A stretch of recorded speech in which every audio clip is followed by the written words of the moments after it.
I'm leveling up too quickly।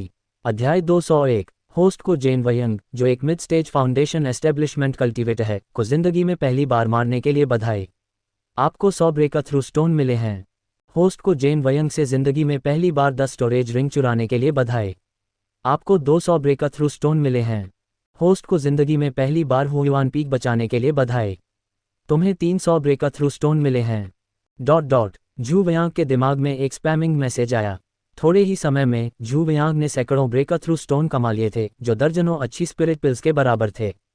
जेन वयंग की 10 storage rings में spirit pills और जड़ी बूटियों के अलावा झू वुवान इस बार सच में अमीर हो गई थी। जेन वयंग की लाश को हटाने और कुछ ब्लड एसेंस निकालने के बाद झू वुवान ने उसे एक अंडरग्राउंड फायर केव में फेंक दिया और उसे जलाकर राख का ढेर बना दिया। फिर वह खुशी खुशी अपने फायदे गिनने लगी। बेशक अपने फायदे गिनने से पहले झू वयांग ब्रेकर थ्रू स्टोन्स की इस लहर को एब्जॉर्ब करना और उन्हें अपनी ताकत बढ़ाने के लिए एक अजीब पावर में बदलना नहीं भूला। वह फाउंडेशन एस्टेब्लिशमेंट दायरे के बीच के स्टेज की ओर एक और कदम बढ़ा। बीच के डैंटियन में प्रिमोडियल दाओ ट्रू एसेंस 1 मीटर से ज़्यादा फैल गया। मजबूत और शुद्ध प्रिमोडियल दाओ झू वुवान के शरीर में ट्रू एसेंस तेजी से बढ़ा, जिससे उसके शरीर को और पोषण और सुधार मिला। जेन वयंग का सामान देखने के बाद झू वुवान की नज़र जेन वयंग के आइडेंटिटी टोकन पर पड़ी। इस आइडेंटिटी टोकन से झू वुवान को भरोसा था कि वह लाइब्रेरी पीक की पत्थर की बिल्डिंग की तीसरी मंजिल में घुस सकती है और वहां मिड लेवल स्पिरिचुअल स्पेल और मिड लेवल इमोर्टल स्पेल पढ़ और याद कर सकती है। इस तरह वह उन अलग अलग स्पिरिचुअल स्पेल और इमोर्टल स्पेल को बेहतर बना सकती थी जिनमें उसने महारत हासिल की थी।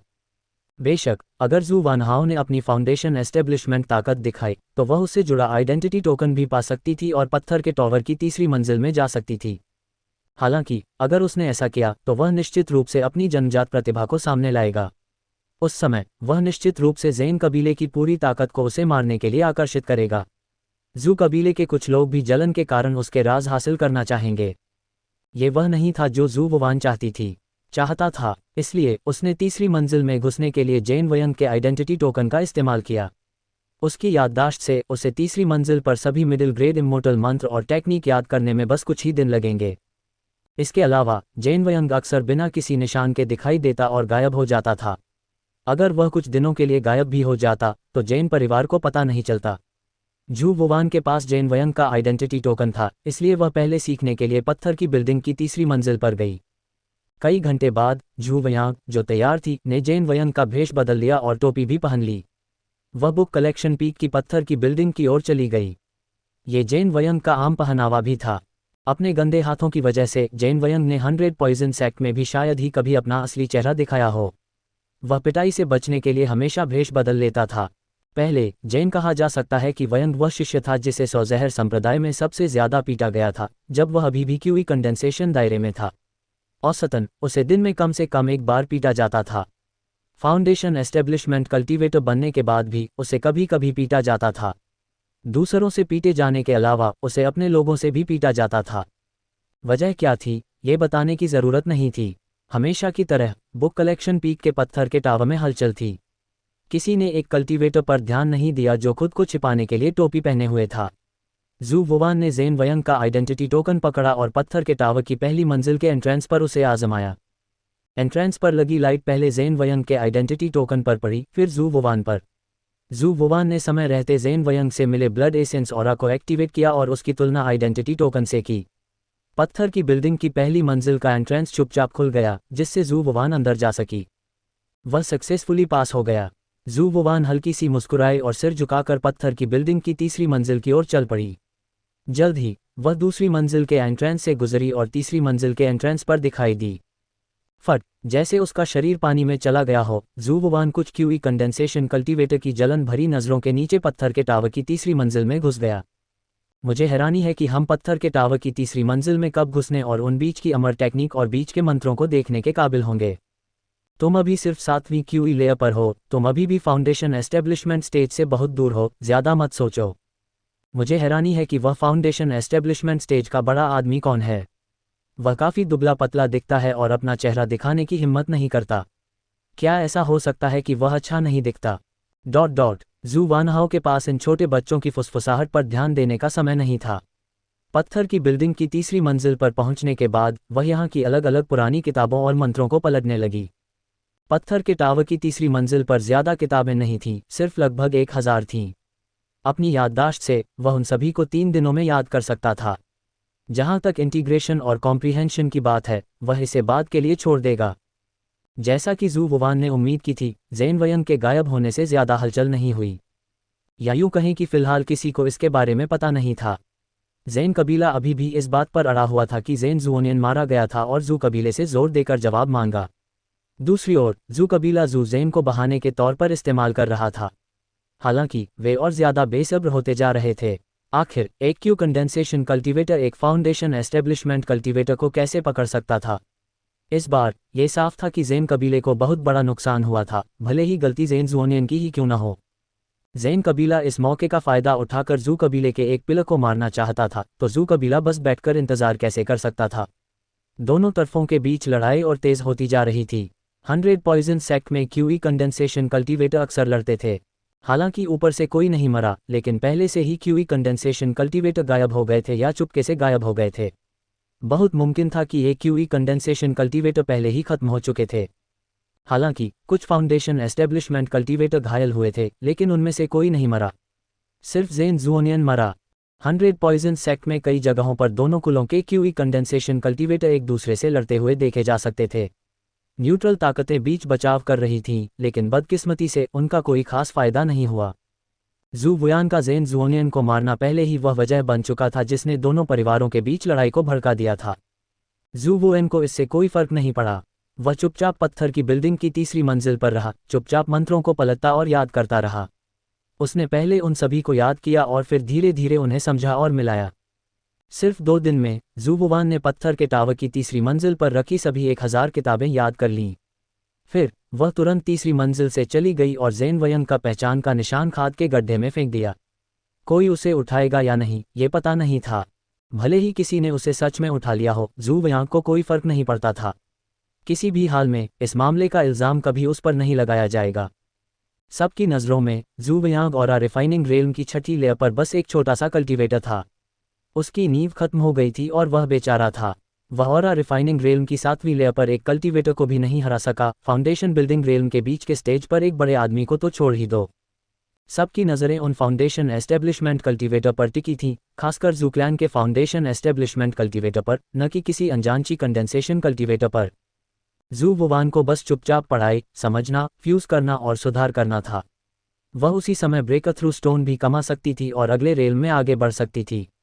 वापस आते समय जू वुवान का सामना जू क्लैन और ज़ेन क्लैन के शिष्यों से हुआ जो एक दूसरे से लड़ रहे थे। वे सभी शुरुआती स्टेज के ची रिफाइनमेंट रेलम कल्टीवेटर थे। जू वुवान कोई कदम उठाने में बहुत आलसी थी। वह सीधे बाहर निकला और ज़ेन क्लैन के कुछ लीडिंग कल्टीवेटर्स को मारकर 10 से ज़्यादा ब्रेकर थ्रू स्टोन्स लेकर चला गया। जब वह हुयुआन पीक पर लौटा तो उसने देखा कि पूरी हुयुआन पीक पर अफरा तफरी मची हुई थी। जू क्लैन के अल्केमिस्ट्स हर जगह हंगामा कर रहे थे। मेरी कुछ दवा वाली जड़ी बूटियां भी चोरी हो गईं, और वह सबसे कीमती बैच था। उसमें 3000 साल पुराना जिनसेंग भी था। कौन सा कमीना इतना ज्यादा हो गया कि उसने मेरे लिए कुछ भी अच्छा नहीं छोड़ा।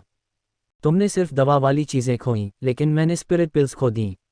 मैंने बहुत मेहनत की और दर्जनों साल चीजें इकट्ठा करने में लगाए, फिर आखिर में low grade high grade Fuyuan pills का एक बर्तन रिफाइन किया। अब वह सब चला गया। वो चोर के तरीके बहुत बढ़िया हैं। मेरी जड़ी बूटियां कुछ दिनों से गायब थीं, जब तक उन्हें खोजा नहीं गया। पूरे 100 पॉइजन सेक्ट में ज़ेन परिवार के ज़ेन वयंग के अलावा कोई और ऐसा नहीं कर सकता था। ज़ेन परिवार को हमें इसका कारण बताना होगा। गेट पर पहरा दे रहे चेले क्या कर रहे हैं? उन्होंने असल में दुश्मन को हुयुआन पीक में घुसने दिया। किस्मत से दुश्मन सिर्फ स्पिरिट पिल्स और दवा वाली जड़ी बूटियों का लालच कर रहा है। अगर उसके इरादे बुरे थे तो तुम्हें नहीं पता कि तुम कितनी बार मर चुके होते। एल्केमिस्ट के ग्रुप की चीखें सुनकर और उन्हें गुस्से में उड़ते देखकर जू वानवान ने चुपचाप अपनी स्टोरेज रिंग कसी और हुयुआन पीक की गहराई की ओर चल पड़ी। वह उन मिडिल ग्रेड सेलेस्टियल आर्ट्स और स्पेल को ठीक से समझने और फ्यूज करने के लिए एक छिपी हुई अंडरग्राउंड फायर केव खोजने के लिए तैयार थी, ताकि उसने जिन सेलेस्टियल आर्ट्स और स्पेल में महारत हासिल की थी उनकी पावर बढ़ा सके। ज़ेन वयंग ने वे स्पिरिट पिल्स और हर्ब्स चुरा लिए, इसका मुझसे क्या लेना देना है? जू वुवान, मैंने सिर्फ ज़ेन वयंग को मारा और तुम्हारी जान बचाई। ये कितना अच्छा है। तुम्हारी जान के मुकाबले ये पिल्स और हर्ब्स कुछ भी नहीं हैं। तुम्हें मेरा शुक्रगुजार होना चाहिए। जू वुवान ने गहरी सहमति से सिर हिलाया। वह गुस्से में जू क्लैन के एल्केमिस्ट के ग्रुप के बीच से गायब हो गई। जू वुआन को यह नहीं पता था कि उसके जाने के कुछ समय बाद ही जू कबीले के बहुत सारे एल्केमिस्ट जैन कबीले में आ गए थे और उन्होंने ये साबित करने के लिए बहुत सारे सबूत पेश किए थे कि जैन वयंग ने जू कबीले की हुआन चोटी से बहुत सारे खजाने चुरा लिए थे। आखिर जैन वयंग ने इतने सालों में 100 पॉइजन सेक्ट से बहुत सी चीज़ें चुराई थीं। 100 पॉइजन सेक्ट के कई लोग उसके तरीकों और आदतों को जानते थे। जू क्लैन आसानी से यह अंदाज़ा लगा सकता था कि जैन वयंग ने हुआन पीक से स्पिरिट पिल्स और मेडिसिनल हर्ब्स चुराई थीं। जू क्लैन की पूछताछ का सामना करते हुए जैन क्लैन चुप था। आखिर सबूत पक्के थे और जैन वयंग सच में ऐसा करने में काबिल था। जैन फैमिली, जो बहुत ताकतवर थी, उसे जू फैमिली ने मना करने के लिए मजबूर कर दिया था।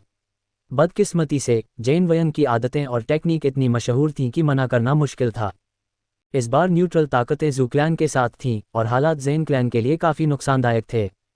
जू क्लैन ये राउंड जीत गया था, लेकिन बदकिस्मती से ये हालात साफ तौर पर वैसी नहीं थे जैसी जू क्लैन चाहता था। उन्होंने इतनी सारी स्पिरिट पिल्स और स्वर्गीय खजाने खो दिए थे कि वे लगभग कई फाउंडेशन एस्टेब्लिशमेंट कल्टीवेटर जमा कर सकते थे। उनकी कीमत जैन जूनियन से ज़्यादा कम नहीं थी। जू कबीले और न्यूट्रल ताकतों के उसकी बुराई करने के बाद जैन कबीला तुरंत इस बात को कन्फर्म करने के लिए जैन वयंग को ढूंढने वापस चला गया। लेकिन जैन परिवार को हैरानी हुई, जैन वयंग गायब हो गया था। वे कितनी भी कोशिश कर लें, उसे ढूंढ नहीं पाए।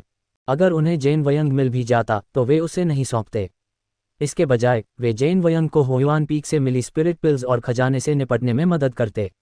लेकिन उन्हें जैन वयंग नहीं मिला। कई दिनों तक ढूंढने के बाद जैन कबीला परेशान होने लगा। आखिर स्पिरिट पिल्स और स्वर्गीय रिसोर्स का इतना बड़ा बैच था। यह कोई छोटी दौलत नहीं थी। क्या जैन वयंग पैसे लेकर भाग गया? ये बात जैन कबीले के कुछ बड़े लोगों के मन में आई। लेकिन जब उन्होंने इस बारे में सोचा तो जैन वयंग ने इतने सालों में 100 पॉइजन सेक्ट से लगभग सारे रिसोर्स और खजाने चुरा लिए थे। अगर वह भागना चाहता तो बहुत पहले भाग चुका होता। इसके अलावा जैन वयंग ने सदर्न वेस्टलैंड में दूसरे कल्टीवेशन सेक्ट से भी कई खजाने चुराए थे। अगर 100 पॉइजन सेक्ट ने उसकी रक्षा नहीं की होती तो जैन वयंग उन कल्टीवेशन सेक्ट द्वारा मारा गया होता। जैन वयंग अपनी जान की परवाह किए बिना भी नहीं भागेगा। तो सच तो ये था कि जैन वयंग को जू कबीले ने पकड़ लिया होगा या मार भी दिया होगा। भाड़ में जाए। जू कबीले का एक फाउंडेशन एस्टेब्लिशमेंट कल्टीवेटर नहीं मरा, लेकिन हमारे जैन कबीले के 2 कल्टीवेटर पहले ही मर चुके हैं। जू कबीला एक चोर की तरह था जो चोर को पकड़ने के लिए चिल्ला रहा हो। उन्होंने ज़रूर जैन वयंग को पकड़ा होगा और चोरी की स्पिरिट पिल्स और स्वर्गीय रिसोर्स वापस ले लिए होंगे। अब वे बस उसे वापस काटने की कोशिश कर रहे थे। जैन कबीला गुस्से में था। जल्द ही वे जू कबीले के बेस रेड क्लाउड पीक पर गए और जू कबीले से जैन वयंग को सौंपने और अपना नाम साफ करने की मांग की। जू कबीला, जो जैन वयंग को पकड़ने और चोरी का खजाना वापस पाने में नाकाम रहा था, वह भी गुस्से में था। रेड मिस्ट पीक पर दोनों पक्षों में फिर से लड़ाई हुई। इस बार फाउंडेशन एस्टेब्लिशमेंट कल्टीवेटर भी शामिल थे। इस बार दोनों पक्षों में सच में लड़ाई हुई थी। दर्जनों क्यूई कंडेंसेशन कल्टीवेटर और 2 फाउंडेशन एस्टेब्लिशमेंट कल्टीवेटर मारे गए थे। अगर बीच बचाव के लिए न्यूट्रल सेनाएं सामने नहीं आती तो मरने वालों की संख्या और भी ज़्यादा होती। लेकिन इस घटना के बाद 2 बड़े कबीले, जो कुछ हद तक काबू में थे, अब पहले जैसे काबू में नहीं रहे। ची कंडेंसेशन के साधकों का एक दूसरे को मारना आम बात थी और फाउंडेशन एस्टैब्लिशमेंट के साधकों का एक दूसरे से लड़ना भी आम बात थी। पूरा 100 पॉइजन सेक्ट गड़बड़ में था। न्यूट्रल ताकतें भी परेशान थीं। उनके पास सुप्रीम एल्डर को बाहर आकर दोनों परिवारों को दबाने के लिए कहने के अलावा कोई चारा नहीं था। बदकिस्मती से सुप्रीम एल्डर अभी भी अकेले थे और उन्होंने न्यूट्रल ताकतों के इज्जतदार बुलावे का जवाब नहीं दिया। होस्ट को जू कबीले और जैन कबीले के बीच युद्ध का केंद्र बनने के लिए बधाई, जो आपके जीवन में दूसरी बार हुआ। तुम्हें 200 ब्रेक थ्रू स्टोन्स मिले हैं। जू वुआन, जो मिड ग्रेड स्पेल और मिड ग्रेड इमोर्टल स्पेल को समझ और मिला रहा था, उसे स्पेशल एनकाउंटर सिस्टम से एक नोटिफिकेशन मिला। वह थोड़ा हैरान भी था। उसे उम्मीद नहीं थी कि जैन वयंग को मारने से इतना बड़ा हंगामा होगा। इस बारे में बात करते हुए जू वुआन ने जो किया वह इंसाफ का काम होना चाहिए था। तुलनात्मक रूप से जो गलत था वह साफ तौर पर जैन फैमिली थी। हालांकि उसे उम्मीद नहीं थी कि जैन फैमिली इतनी नासमझ होगी और असल में जू फैमिली से सफाई चाहेगी। जैसा कि उम्मीद थी, चाहे कोई भी दुनिया हो, सबसे बड़ी मुट्ठी वाला ही सबसे बड़ा उसूल था। सच कहूं तो चाहे पिछली बार जैन जूनियन को मारना हो या इस बार जैन वयंग पर हमला करना हो, जू वुआन और जू क्लैन साफ तौर पर सही थे, लेकिन उन्हें बार बार जैन क्लैन ने बेइज्जत किया। उस मामले में जब जू कुछ ही दिनों में व्यांग की मूर्ति सबसे मजबूत हो गई, क्या वह अपनी मूर्ति का इस्तेमाल करके 100 पॉइजन सेक्ट की सभी ताकतों को मना पाएगा और उन्हें अपनी मर्जी से जू व्यांग को सेक्ट मास्टर की पोजीशन पर धकेल पाएगा ताकि वे 100 पॉइजन सेक्ट के रिसोर्स और दौलत का जी भरकर मजा ले सकें। स्काई आइस 8 एक आम मिडिल ग्रेड इमोर्टल टेक्निक से एक top notch middle grade immortal technique तक। 9 ड्रैगन डांस इसे एक आम इंटरमीडिएट स्पेल से एक टॉप नॉच इंटरमीडिएट स्पेल में अपग्रेड किया गया था। फ्लोइंग इल्यूसरी ड्रीम स्टेप्स इसे एक आम इंटरमीडिएट स्पेल से एक टॉप नॉच इंटरमीडिएट स्पेल में अपग्रेड किया गया था। फैंटेसी इमोर्टल मस्टर्ड एक आम मिड ग्रेड मैजिक आर्ट से एक top notch mid grade magic art तक। The skyline bright moon technique इसे एक आम इंटरमीडिएट स्पेल से एक टॉप नॉच इंटरमीडिएट स्पेल में अपग्रेड किया गया था। जू वुवान ने इन 6 इमोर्टल टेक्निक स्पेल और में ज़्यादा एनर्जी और समय लगाया था। जू वुवान के लिए ज़्यादा ज़रूरी मंत्र थे, इसलिए वे सभी top level mid level immortal technique mid level मंत्र और मिड लेवल मंत्र में बदल गए थे और अपग्रेड हो गए थे। वे high level immortal technique high level मंत्र और हाई लेवल मंत्र में बदलने से सिर्फ आधा कदम दूर थे। दूसरे वाटर ड्रैगन रोअर, अर्थ स्पाइक, हेवन विशन और अर्थ हियरिंग की बात करें तो उन्हें सिर्फ काफ़ी पावरफुल मिड लेवल मंत्र और मंत्र के लेवल तक अपग्रेड किया गया था। जू व्यांग ने कुछ कम पावरफुल मंत्र और मंत्र को कुछ समय के लिए छोड़ दिया था। इसके बजाय वह दूसरे पावरफुल मिड लेवल मंत्र और मंत्र में बदल गईं। ये इमोर्टल टेक्निक मंत्र और मंत्र सभी सुधारों के बाद जू वुवान की पूरी ताकत भी कम से कम कई गुना बढ़ गई थी। इस समय हालांकि जू वुवान सिर्फ एक शुरुआती स्टेज की फाउंडेशन एस्टेब्लिशमेंट कल्टीवेटर थी, उसकी पूरी ताकत एक late stage foundation establishment cultivator से कम नहीं थी। भले ही उनका सामना एक परफेक्टेड फाउंडेशन से हुआ हो एस्टेब्लिशमेंट एक्सपर्ट, वे असल में बच सकते थे। मारे जाने या पकड़े जाने की संभावना बहुत कम थी। आखिरकार जू वुवान में अभी भी मैजिक टूल्स के मामले में कमियां थीं। अगर वह कुछ पावरफुल मैजिक टूल्स में मास्टर हो जाती तो उसे भरोसा होता कि वह एक परफेक्ट फाउंडेशन एस्टेब्लिशमेंट एक्सपर्ट से भी सीधे मुकाबला कर सकती है। इतनी सारी अमर साधना तकनीकों को समझने और मिलाने के बाद जू वुवान को अपने आप काफ़ी ब्रेकथ्रू स्टोन मिल गए। उसके बीच के डेंटियन में दाओ बिगिनिंग ट्रू एसेंस पहले ही 7 मीटर के दायरे तक फैल चुका था। वह पहले ही शुरुआती स्टेज के फाउंडेशन एस्टेब्लिशमेंट दायरे के आधे से ज़्यादा साधना पथ पर चल चुका था और जल्द ही मिड स्टेज फाउंडेशन एस्टेब्लिशमेंट दायरे की रुकावट को तोड़ पाएगा। जब जू व्यांग अलग अलग अमर साधना तकनीकों को समझने और मिलाने पर ध्यान दे रहा था तो ज़ेन क्लैन और जू क्लैन के बीच लड़ाई और भी तेज़ होती गई। पूरा 100 पॉइजन सेक्ट बुरे मूड में था। जू वुवान भी थोड़ी हैरान थी। उसने कभी नहीं सोचा था कि ज़ेन ज़ुओनियन और ज़ेन वयंग को मारने से इतनी बड़ी तबाही होगी। उसने सच में ये जानबूझकर नहीं किया था। सच कहूं तो जू वुयान को लगा कि उसके साथ गलत हुआ है। पहली बार जब उसने ज़ेन ज़ुओनियन को मारा तो उसे मजबूर किया गया था। ज़ेन ज़ुओनियन उसे मारना चाहता था और जू वुयान ज़ेन ज़ुओनियन के इंटरसेप्शन से बच नहीं सका, इसलिए वह सिर्फ उसे ही मार सकता था, नहीं तो मरने वाला जू वुयान होता। हालांकि जू वुयान ने कभी उम्मीद नहीं की थी कि यह एक क्षण आखिरी तिनका होगा जो ऊँट की पीठ तोड़ देगा। इसने ज़ेन और जू क्लैन को, जो शुरू में काफ़ी कंट्रोल में थे, फिजिकल होने पर मजबूर कर दिया। यहीं से लड़ाई और झगड़े शुरू हुए। जहां तक ज़ेन वयंग की मौत की बात है तो ये कहने की ज़रूरत नहीं थी। ज़ेन वयंग न सिर्फ हुयुआन पीक से सभी तरह की स्पिरिचुअल गोलियां और स्वर्गीय खजाने चुराना चाहता था, बल्कि वह जू क्लैन के एल्केमिस्ट को भी मारना चाहता था। जू क्लैन का एक चेला होने के नाते जू व्यांग बस बैठकर दुश्मन को बेलगाम होते कैसे देख सकता था। उसे क्लैन के हितों और सम्मान की रक्षा करनी थी। उसे ज़ेन वयंग को मारना था और अपने खतरनाक प्लान को फेल करना था। ज़ेन वयंग के शरीर पर मौजूद 10 स्टोरेज रिंग्स असल में जू वुवान के लिए युद्ध की लूट थीं। यह जू कबीले के लिए बहुत सही बात थी। जू वुवान का मानना था कि अगर जू कबीले के 3 बड़े लोगों को भी इस बारे में पता चल जाता तो वे हाथ पैर उठाकर जू वुवान को जू कबीले के इतने सारे ऑफिशियल एल्केमिस्ट की जान के बदले युद्ध की इन लूटों का इस्तेमाल करने की इजाज़त दे देते। एक तीर से 2 निशाने क्यों न मारे जाएं। जहां तक ज़ेन परिवार की बात है तो गुनहगार होने के नाते उन्हें बोलने का कोई हक नहीं था। हालांकि इस काम ने ज़ेन कबीले और जू कबीले के बीच लड़ाई को और बढ़ा दिया, जिससे ज़ेन कबीला और जू कबीला, जो असल में सिर्फ एक दूसरे से लड़ रहे थे, एक दूसरे को मारने लगे और यह एक नरसंहार में बदल गया। जू वुआन ने हताशा में सिर्फ 2 बुरे लोगों को मारा था, फिर भी ज़ेन और जू कबीले का ऐसा अंत हुआ। जू वुआन को लगा कि उसके साथ गलत हुआ है, इसलिए उसने दोनों परिवारों के बीच लड़ाई झगड़े और मुकाबले पर ज़्यादा ध्यान नहीं दिया। उसने सिर्फ अपने कामों पर ध्यान दिया। कभी कभी वह अपनी बड़ी चाची के परिवार को सावधान रहने की याद दिलाता था। अगर वे छिप सकते थे तो उन्हें छिप जाना चाहिए और कोशिश करनी चाहिए कि वे इसमें शामिल न हों। आखिरकार उसकी बड़ी चाची के परिवार की ताकत के साथ अगर वे सावधान नहीं रहे तो मारे जाएंगे। वे तो बस तोप के चारे का एक झुंड थे। क्यू कंडेंसेशन कल्टीवेटर इस लड़ाई में बहुत कमज़ोर थे, जिसमें 2 बड़े कबीले शामिल थे। झू वानजी इतने सालों से जी रही थी और जाहिर है कि वह बेवकूफ़ नहीं थी। उसने तुरंत झू वानवान की बात सुनी और अपने परिवार को हुआन पीक पर ले आए। उसने कहा कि वह दवा वाली जड़ी बूटियों को छांटने और प्रोसेस करने में मदद कर रही है, लेकिन असल में ये सिर्फ मुसीबत से बचने के लिए था। जू कबीले की एक ज़रूरी जगह होने के नाते हुआन पीक पर कड़ी सुरक्षा थी। कुछ समय तक युद्ध की आग इस जगह तक नहीं पहुंचेगी। अमर तकनीकों और मंत्रों को मिलाने और अपग्रेड करने के बाद और इन मंत्रों और स्पेल्स के हिसाब से ढलने के बाद जू वुवान मुस्कुराते हुए छिपी हुई ज़मीन के नीचे की आग की गुफा से बाहर निकला। वह ज़ेन परिवार को ठगने के लिए कुछ घटिया टॉप ग्रेड स्पिरिट पिल्स को बेहतर बनाने के लिए तैयार था। इस मुश्किल साधना के समय के बाद जू वुवान की एल्केमी में उपलब्धियां पहले ही लो ग्रेड सुप्रीम ग्रेड दायरे तक पहुंच चुकी थीं। वह कई low grade supreme grade spirit pills को रिफाइन कर सकता था और उनमें से दर्जनों को ज़ेन क्लैन को ट्रेड कर चुका था। अगर कुछ अनएक्सपेक्टेड नहीं हुआ तो ज़ेन क्लैन में काफ़ी सारे लेट फाउंडेशन एस्टेब्लिशमेंट और पीक फाउंडेशन एस्टेब्लिशमेंट कल्टीवेटर होंगे जिन्होंने ये स्पिरिट पिल्स ली होंगी। इस तरह ज़रूरी मौक़ों पर, जैसे कि जब ज़ेन ज़ोनियन उनका पीछा कर रहे हों या जब उनका सामना ज़ेन वयंग से हो, तो वे वुड थॉर्न लिक्विड की पावर को एक्टिवेट कर सकते थे और अपनी जीत की संभावना बढ़ा सकते थे।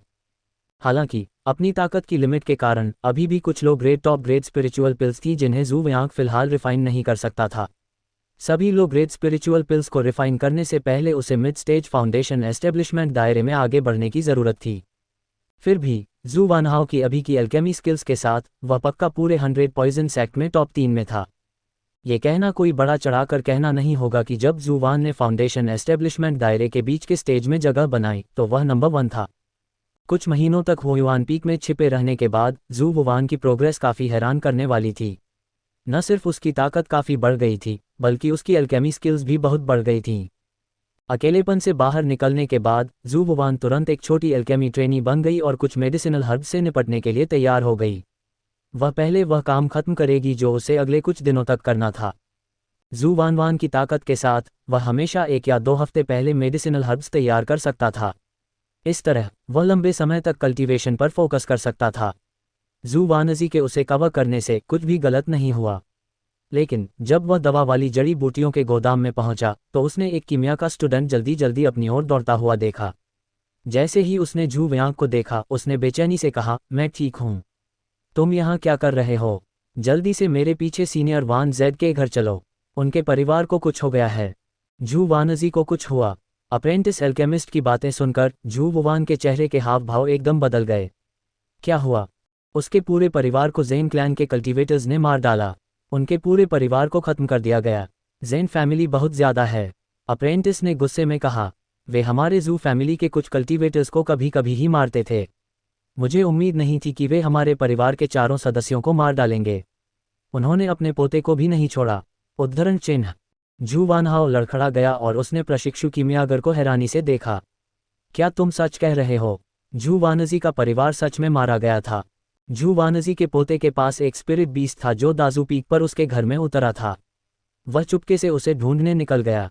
झू वानजी के बेटे और बहू को भी पता चलने के बाद वे हुआन पीक छोड़कर चले गए। वे अपने बेटे को वापस लाना चाहते थे, लेकिन उन्हें ज़ेन कबीले के साधकों ने रोक लिया। प्रशिक्षु ने बेबसी से कहा, झू वानजी को खबर मिलने के बाद वह स्वाभाविक रूप से चुपचाप बैठकर कुछ नहीं करेगी। वह तुरंत अपने परिवार को बचाने के लिए दाजू पीक गई। हालांकि 4 हाथों से 2 मुट्ठियों से लड़ना मुश्किल था। ज़ेन कबीले के पास कई एक्सपर्ट थे और उन्होंने झू वानजी के परिवार को घेर कर मार डाला। झू वानवान हैरान रह गई। झू वानजी के साथ उसकी बातचीत की यादें उसके मन में उभर आईं। हालांकि यह सस्ती बड़ी आंटी जब वे पहली बार मिले थे तो थोड़ी ज़्यादा ही जोशीली थी और झू वयांग की मदद करने का उसका एक मकसद था। वह सच में एक काबिल एल्डर थी, खासकर जब वह 100 पॉइजन सेक्ट में शामिल हुआ और उसे पता चला कि झू क्लैन के पूर्वज की मौत हो गई है, तो उसने झू वयांग की मदद करने के लिए अपने फ़ायदे कुर्बान करने में कोई हिचकिचाहट नहीं दिखाई, ताकि झू वयांग अगले कुछ महीनों तक शांति से खेती कर सके और ज़ेन क्लैन उसे ज़्यादा टारगेट न करे। नहीं तो अगर ज़ेन क्लैन को उसके असली टैलेंट का पता चल जाता तो झू वुहाओ के लिए यह निश्चित रूप से आसान नहीं होता। अगर वह बच भी जाता तो उसे बहुत चोटें लगती और वह मारा भी जाता। झू वुयान का फाउंडेशन पहले से ही कमज़ोर था और उसके फाउंडेशन एस्टेब्लिशमेंट स्टेज में कदम रखने की कोई उम्मीद नहीं थी, लेकिन वह अभी भी ज़ेन ज़ोनियन और ज़ेन जी के निशाने पर था, जिससे झू वुयान को बुक कलेक्शन पीक और हुआन पीक में छिपना पड़ा। जू वानजी के कवर के बिना जू वुआन से निपटने वाले निश्चित रूप से ज़ेन जी और ज़ेन ज़ुओनियन जैसे कैरेक्टर नहीं होते, बल्कि ज़ेन क्लैन के बड़े लेवल के एक्सपर्ट होते। हुआन पीक में घुसने के बाद जू वानजी ने हर मुमकिन तरीके से उसकी रक्षा की, जिससे जू वयांग को बेहतर बनने और बेहतर होने के लिए और समय मिला। यहाँ तक कि जू वानजी के बेटे और बहू ने भी जू वयांग का अच्छे से ख्याल रखा। जू वानजी को जू वानजी का पोता भी बहुत पसंद था। समय समय पर वह उसके लिए कुछ स्वादिष्ट गोलियां बनाती थी। उसने सोचा था कि वह हुआन पीक में छिपकर इस मुसीबत से सुरक्षित बच पाएगा। जब जू वुआन की ताकत बढ़ेगी तो वह अपनी मौजूदा मुश्किल से बाहर निकल पाएगा। लेकिन जू वानवान ने कभी उम्मीद नहीं की थी कि एक एक्सीडेंट की वजह से उसकी परदादी जू वानजी का पूरा परिवार खत्म हो जाएगा। पूरे 100 पॉइजन सेक्ट में जू वानजी का परिवार उसके लिए सबसे अच्छा कहा जा सकता था, क्योंकि वह ट्रांसमाइग्रेट हुआ था। इससे पहले कि जू वयांग उन्हें काफ़ी फायदे दे पाता, उनका पूरा परिवार मारा गया। ये बर्दाश्त के बाहर था। जू वानवान चुप रही। वह अप्रेंटिस अल्केमिस्ट के पीछे पीछे गई और दाजू पीक पर जू वानजी के घर पहुंची। वह सोच रहा था कि क्या वह भविष्य में अपनी ताकत काफ़ी ऊंचे लोक में पहुंचने पर पाताल में जाकर अपनी परदादी के परिवार को वापस स्वर्ग ला पाएगा। यह मुमकिन होना चाहिए। छोटा सा आंगन खंडहर में बदल गया था। जू वानजी, जू वेनहुआ, लियू जिहोंग और जू शियातांग की लाशें खंडहर में पड़ी थीं। जू वानजी की मौत बहुत बुरी हुई थी। उसकी लाशें अलग अलग हो गई थीं। जू कबीले के क्यूई कंडेंसेशन कल्टीवेटर का एक ग्रुप आंगन और लाशों को साफ कर रहा था और गुस्से में गालियां दे रहा था। ये हमारे जू कबीले का पहला क्यूई कंडेंसेशन कल्टीवेटर होना चाहिए जिसे खत्म किया जाना चाहिए। अगर पहला है तो दूसरा भी होगा। बेचारा जू वानजी का परिवार बदकिस्मत था। उन्हें हुआन पीक पर सही सलामत होना चाहिए था, लेकिन एक स्पिरिट बीस्ट की वजह से उनका पूरा कबीला खत्म हो गया। वह स्पिरिट बीस्ट भी मारा गया। जैन परिवार बहुत ज़्यादा है। जैसा कि कहा जाता है, मुसीबत में परिवार नहीं होता। जू वानजी के परिवार ने अपने एक भी शिष्य को नहीं मारा, बल्कि उन्होंने अपने पोते को भी मार डाला जो सिर्फ कुछ साल का था। आखिरकार हम सब 100 पॉइजन सेक्ट के शिष्य हैं, इसलिए उन्होंने कोई दया नहीं दिखाई। जब ऐसा है तो हमें भविष्य में कोई दया नहीं दिखानी चाहिए। ज़ेन कबीला हमें 100 पॉइजन सेक्ट का शिष्य भी नहीं मानता, तो हम दया क्यों दिखाएं? लेकिन ज़ेन कबीले के पास 5 परफेक्ट फाउंडेशन एस्टेब्लिशमेंट एक्सपर्ट हैं, जबकि हमारे जू कबीले के पास सिर्फ 3 हैं। फ़र्क लगभग 2 गुना है और हम ज़ेन कबीले के बिल्कुल भी मुकाबले में नहीं हैं। अगर यह जिंदगी और मौत की लड़ाई बन जाती है तो हमारे जू कबीले के जीतने के चांस ज़्यादा नहीं हैं। ज़ेन कबीला बहुत आगे निकल गया है।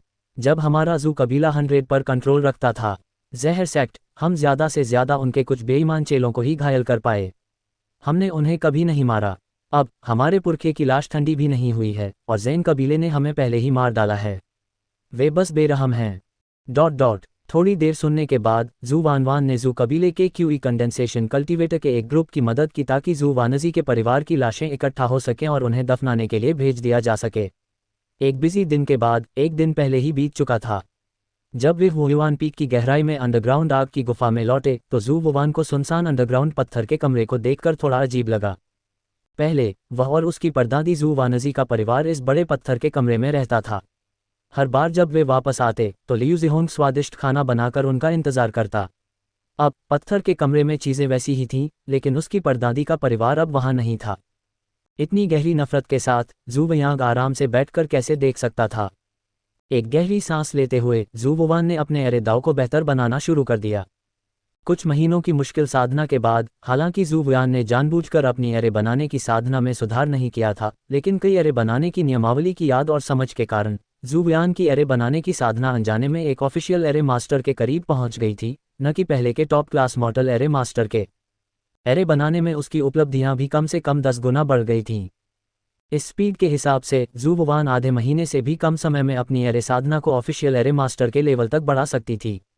साधना की दुनिया में उसे ऑफिशियल स्पिरिचुअल अरे मास्टर, लो ग्रेड स्पिरिचुअल अरे मास्टर और एक अल्केमिस्ट के तौर पर भी जाना जाता था। हालांकि जू वुआन इतना लंबा इंतजार नहीं कर सकती थी। उसके पास अभी जो फ्रीडम ब्रेकर थ्रू स्टोन्स थे, उन्हें देखकर उसे एहसास हुआ कि वे पहले से ही हजारों थे। 100 ब्रेकर थ्रू स्टोन्स खर्च करने के बाद जू वुआन ने एक लो लेवल अरे फॉर्मेशन मैनुअल को छोटी सफलता के लेवल तक पहुंचाया। जल्द ही हर तरह की अरे फॉर्मेशन टेक्निक और अनुभव आने लगे। ऐसा लग रहा था कि जू वुआन ने कई सालों तक खुद अरे फॉर्मेशन का रास्ता बनाया था। दिन ब दिन, साल दर साल, वह धीरे धीरे इस अरे फॉर्मेशन मैनुअल को पार करके छोटी सफलता तक पहुंच गई। ऑफिशियल स्पिरिचुअल अरे मास्टर, यह उसकी अचीवमेंट थी। दूसरे लोगों को आगे बढ़ने में करीब 10 साल लगते, लेकिन जू वुवान को ऑफिशियल स्पिरिचुअल एरे मास्टर के लेवल तक पहुंचने में बस कुछ ही महीने लगे। जू वानहाओ की अभी की एरे फॉर्मेशन कल्टीवेशन से वह पहले से ही 100 पॉइजन सेक्ट में कई low level low grade array formation में आसानी से अंदर बाहर जा सकती थी। लेकिन यह अभी भी काफ़ी नहीं था। ये काफ़ी नहीं था। ऐसी एरे फॉर्मेशन कल्टीवेशन के साथ वह अभी भी 100 पॉइजन सेक्ट पर हावी होने से बहुत दूर था। होस्ट को अपनी ज़िंदगी में पहली बार ऑफिशियल स्पिरिचुअल एरे मास्टर बनने के लिए बधाई। आपको 100 ब्रेक थ्रू स्टोन्स मिले हैं। ऑफिशियल स्पिरिचुअल एरे मास्टर बनने के बाद जू वुवान को कुल 100 ब्रेक थ्रू स्टोन्स मिले थे। यह उन ब्रेक थ्रू स्टोन्स के बराबर था जो उसने इस एडवांसमेंट पर खर्च किए थे। हालांकि जू वुयान ने इस बार आगे बढ़ने के लिए इतने कम ब्रेक थ्रू स्टोन्स इसलिए खर्च किए थे क्योंकि उसने इस समय के दौरान सीखा और समझा था। जू वुयान पहले से ही ऑफिशियल स्पिरिचुअल एरे मास्टर बनने के बहुत करीब थी, इसलिए उसने आगे बढ़ने के लिए बहुत कम खर्च किया था। अगर वह लो rank middle rank spiritual array master level तक आगे बढ़ना चाहता था तो उसे और भी बहुत सारे ब्रेक थ्रू स्टोन्स की ज़रूरत होगी। जू वुवान के अपनी मौजूदा एरे कल्टीवेशन के हिसाब से ढलने के बाद उसने फ्रीडम ब्रेक थ्रू स्टोन को फिर से एरे फॉर्मेशन मैनुअल में डाल दिया। जैसे ही अजीब पावर बढ़ी, जू वुवान ने सभी तरह के एरे फॉर्मेशन एक्सपीरियंस और एरे फॉर्मेशन टेक्निक को हैरान करने वाली स्पीड से सीख लिया। इस बार उसने अपना एरे फॉर्मेशन बढ़ाने के लिए 500 से ज़्यादा ब्रेक थ्रू स्टोन्स खर्च किए। कम ग्रेड वाले middle grade spiritual array master के लेवल तक की कल्टीवेशन। ऐसी एरे फॉर्मेशन कल्टीवेशन के साथ पूरे 100 पॉइजन सेक्ट में भी वह टॉप 10 में रैंक कर सकता था। एल्केमी की कल्टीवेशन की तुलना में एरे के रास्ते की मुश्किल बिल्कुल भी कम नहीं थी। इसके अलावा एक स्पिरिचुअल एरे मास्टर की इनकम कमाने की स्पीड एक एल्केमिस्ट की तुलना में नहीं हो सकती थी, इसलिए इसे चुनने वाले लोगों की संख्या थोड़ी कम थी। 100 पॉइजन सेक्ट में ऑफिशियल स्पिरिचुअल एरे मास्टर्स की संख्या 2 डिजिट से भी कम थी। कोई सोच सकता है कि कितने होंगे। अपनी मौजूदा एरे फॉर्मेशन कल्टीवेशन को ध्यान से एक्सपीरियंस करने और उसमें ढलने और असली लड़ाई में एक कम level middle grade array formation setup करने के बाद जू वुवान ने अपनी एरे फॉर्मेशन कल्टीवेशन को बढ़ाने के लिए फिर से फ्रीडम ब्रेक थ्रू स्टोन को एब्जॉर्ब किया। इस अपग्रेड के बाद जू वुवान ने जो कम ग्रेड एरे फॉर्मेशन मैनुअल चुना था उसे बड़ी सफलता के दायरे में समझा गया था। जू वुवान की एरे फॉर्मेशन कल्टीवेशन भी कम ग्रेड के लेवल तक पहुंच गई थी। High grade spiritual array master. ये low level array formation manual 100 poison sect के टॉप 3 एरे फॉर्मेशन मैनुअल में से एक था। ये बुक कलेक्शन पीक के स्टोन टावर में देखा जा सकने वाला एकमात्र एरे फॉर्मेशन मैनुअल भी था। हालांकि बाकी 2 मैनुअल इससे थोड़े बेहतर थे, लेकिन वे अलग अलग सरनेम के जू क्लैन और न्यूट्रल फोर्स में छिपे हुए थे।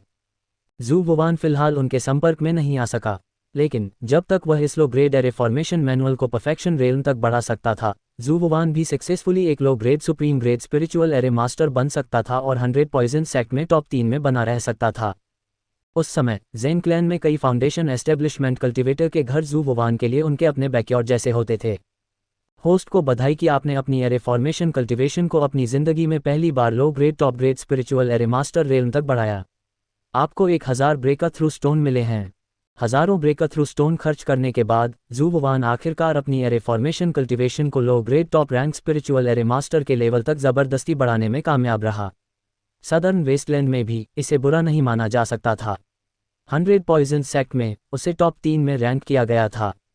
ऐसी व्यूह रचना साधना के साथ जू वुवान को लगा कि ज़ेन कबीले में ज़्यादा घर नहीं है जो उसे रोक सकें।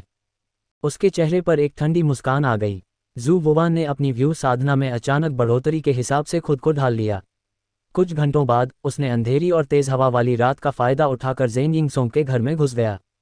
ज़ेन यिंगसोंग ज़ेन कबीले का एक शुरुआती फाउंडेशन एस्टेब्लिशमेंट कल्टीवेटर था और वह एक इनर कोर्ट डीकन भी था। जू वानजी की मौत का बहुत कुछ उसके अंडर क्यूई कंडेंसेशन कल्टीवेटर की वजह से था।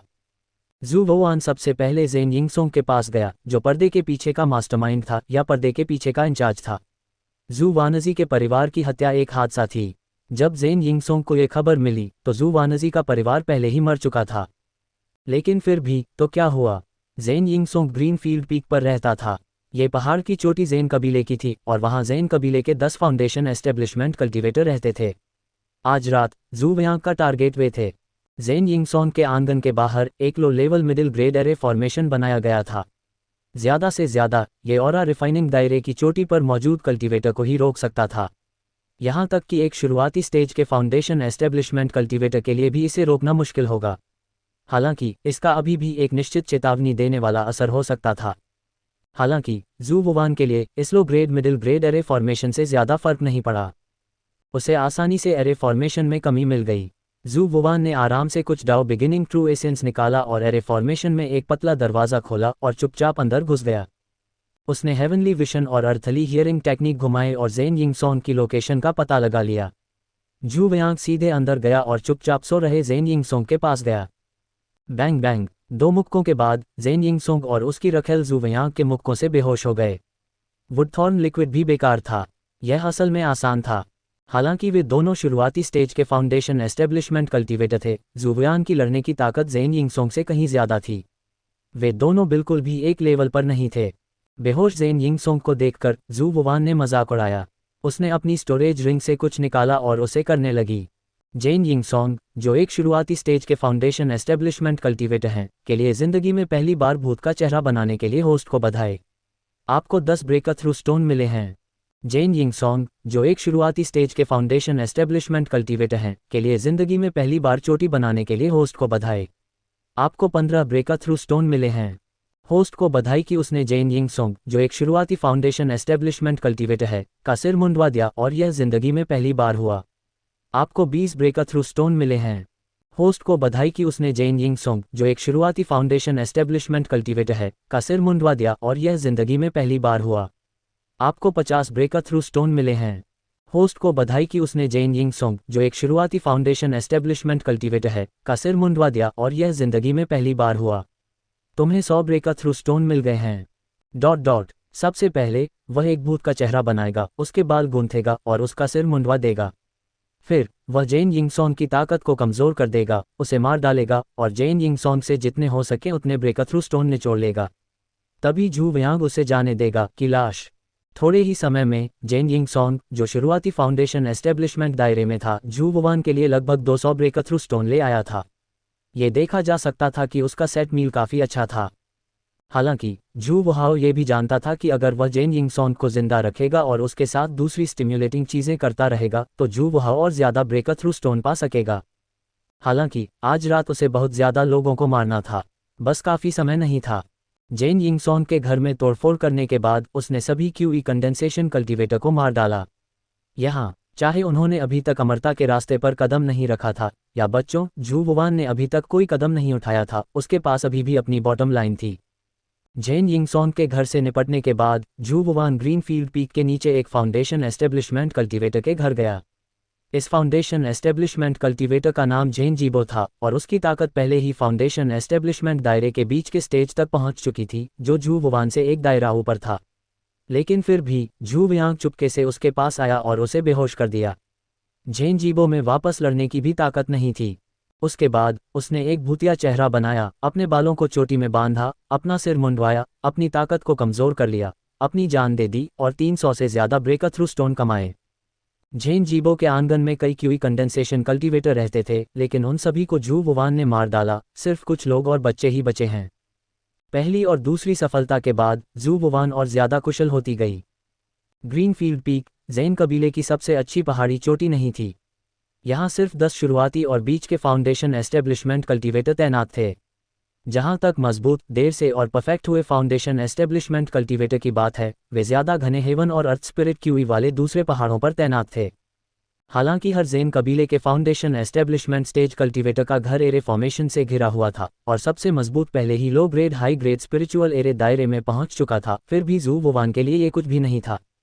जू वुवान आसानी से एरे फॉर्मेशन में घुस गई और अंदर मौजूद फाउंडेशन एस्टेब्लिशमेंट कल्टीवेटर को बेहोश कर दिया। उसने उन्हें डेथ सेट मील दिया और उन्हें मौत की खूबसूरती का अनुभव कराया। जहां तक उनके पीछे छोड़े गए खजानों की बात है, जू वुवान ने उन्हें कुछ समय के लिए रखने में मदद की और रास्ते में काफ़ी ब्रेकर थ्रू स्टोन हासिल किए। इस दौरान कुछ फाउंडेशन एस्टेब्लिशमेंट कल्टीवेटर भी थे जो ज़्यादा चौकन्ने थे और जू वयांग को भांप गए थे। बदकिस्मती से जू वयांग का सामना करते हुए, जिसमें ज़बरदस्त लड़ने की ताकत थी, अगर वे जाग भी जाते तो भी वे जू वयांग की मुट्ठियों को रोक नहीं पाते और जू वयांग उन्हें बेहोश कर देता।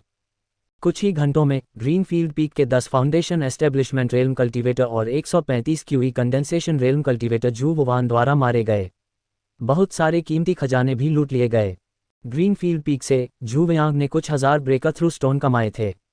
इतने सारे ब्रेकर थ्रू स्टोन की मदद से जू वयांग, जो पहले से ही फाउंडेशन एस्टेब्लिशमेंट रेल्म के बीच के स्टेज के करीब था, अब खुद को दबा नहीं पा रहा था।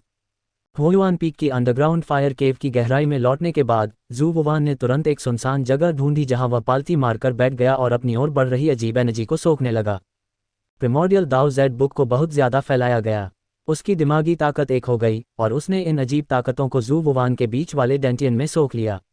उसके बीच वाले डेंटियन में दाओ बिगिनिंग क्विंटेसेंशियल एसेंस से बना गड्ढा इतनी तेजी से फैल रहा था जिसे नंगी आंखों से देखा जा सकता था। 15 metre, 16 metre, 17 metre, 18 metre, 20 metre का रेडियस, 25 मीटर। जैसे जैसे ये फैलता गया दाओ बिगिनिंग क्विंटेसेंशियल एसेंस पर भी उसके शरीर से ज्यादा दबाव पड़ा। इसे और बेहतर बनाया गया और पीटा गया जिससे यह और ज्यादा शुद्ध और ताकतवर होता गया। जू वुवान को बिल्कुल भी अंदाजा नहीं था कि वह कहाँ है। उसका सारा ध्यान अपनी ताकत बढ़ाने पर था और उसे पता भी नहीं था कि ग्रीनफील्ड पीक पर अजीब नज़ारा पहले ही पता चल चुका था। सुबह हो चुकी थी और सूरज ग्रीन पीक पर चमक रहा था जिससे उस पर सुनहरी रोशनी की एक परत चढ़ गई थी। ये देखकर कि ग्रीनफील्ड पीक से कोई नीचे नहीं आया था, कुछ जेन क्लैन कल्टीवेटर को अजीब लगा और वे हालात देखने के लिए ग्रीनफील्ड पीक पर गए। बहुत जल्द उन्हें पता चला कि वहां फाउंडेशन एस्टेब्लिशमेंट कल्टीवेटर मारे गए थे और कुछ इंसान बेहोश हो गए थे। कान फाड़ देने वाली चीखों के साथ पूरे ग्रीनफील्ड पीक में हंगामा मच गया। जेन क्लैन के सदस्य जिन्हें ये खबर मिली वे एक के बाद एक दौड़कर वहां पहुंचे और ग्रीनफील्ड पीक की दुखद घटना देखी। ये किसने किया? ये सब किसने किया? पूरे ग्रीनफील्ड पीक का कत्लेआम हो गया है। एक भी कल्टीवेटर जिंदा नहीं बचा है। जू क्लैन के अलावा 100 पॉइजन सेक्ट में कोई भी ऐसा काम नहीं करेगा।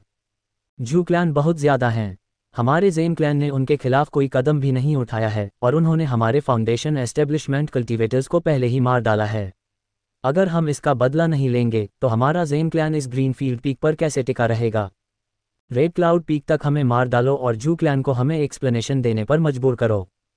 होस्ट को बधाई जो अपनी जिंदगी में तीसरी बार जेन कबीले और जू कबीले के बीच युद्ध का केंद्र बने। तुम्हें 300 ब्रेक थ्रू स्टोन्स मिले हैं। जू वानहाओ को थोड़ी हैरानी इस बात से हुई कि यह एक क्षण एक बार फिर फ्यूज बन गया था और इसने इस फ्यूज को पूरी तरह से सब्लिमेट कर दिया था जिससे जेन क्लैन और जू क्लैन जो शुरू में कुछ हद तक कंट्रोल में थे अब खुद को कंट्रोल नहीं कर पा रहे थे। वैसे जू वानजी और उसके परिवार को मारने वाले क्यूई कंडेंसेशन कल्टीवेटर्स सभी ग्रीनफील्ड पीक पर थे और ग्रीनफील्ड पीक के क्यूई कंडेंसेशन कल्टीवेटर्स सभी को जू वयांग ने मार डाला था। बूम! गड़गड़ाहट की आवाज के साथ जू वुवान के डेंटियन में प्राइमोडियल दाओ ट्रू एसेंस 30 मीटर के रेडियस तक फैल गया। यह एक छोटे तालाब जैसा था और एक बड़बड़ाती हुई धारा लगातार बह रही थी, 9 महान अमर मेरिडियन में घूम रही थी। ये रास्ते में निचले डेंटियन से भी गुजरती थी, पोषण लाती थी और जू वुवान के पूरे शरीर में सुधार।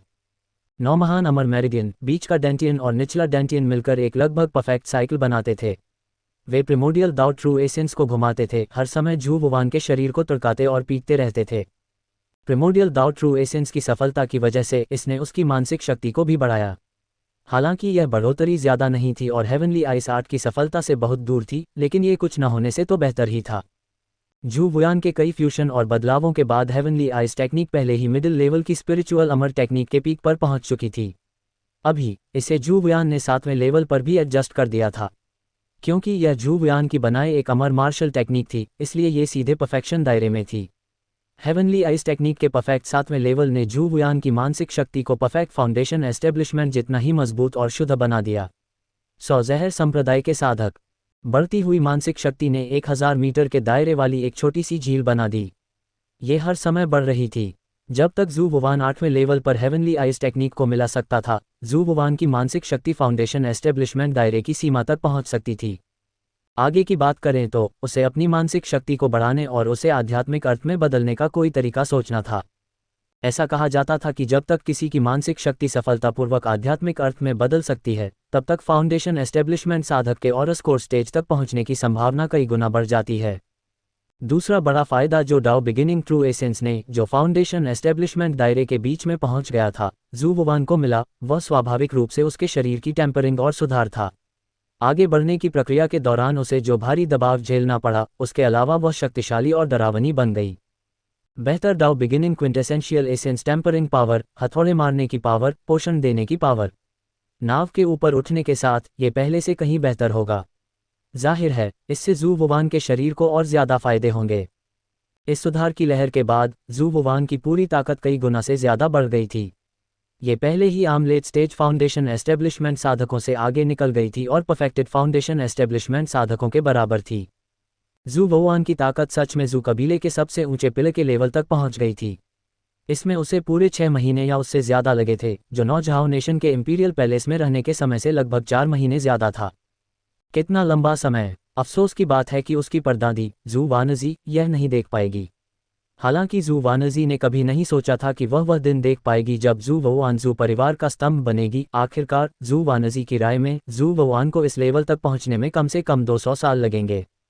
लेकिन जू वानवान ने बस कुछ ही महीने इस्तेमाल किए थे। वह जू वानजी को सरप्राइज देना चाहता था, लेकिन उसे उम्मीद नहीं थी कि जू वानजी इतनी जल्दी चली जाएगी।